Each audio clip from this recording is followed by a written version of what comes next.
بالاخره برداشت داکس هم فعال شد.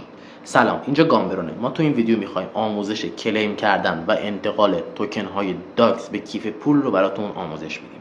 خب وارد صفحه که بشین، شما اگه از قبل کیف پولتون رو وصل کرده باشین، اینجا گزینه کلیم آن چین میاد بچه. خب اینجا من کیف پولی که انتخاب کردم آخرش CXO هستش. من کیف پولم اول انتخاب میکنم از توی تون کیپر بچه. نیم تون، حدود نیم تون $3 نیازی که شما توی کیف پولتون داشته باشین. خب این کارمزدش هستش. اگه تعداد سکاتون کمه ثبت کنید تا ساعت 3:30 مشخص بشه ارزشش چقدره، بعد ببینید حالا میصرفه یا نه. خب اینجا CXO این آدرس چنل من، آدرس سرورت من درست هستش. من وارد ربات میشم. اینجا گزینه کلیم آن چین رو میزنم. اینجا صبر میکنم تا واسه من یه رباتی هستش باید اینجا بالا بیاد. هنوز واسه من بالا نیومده.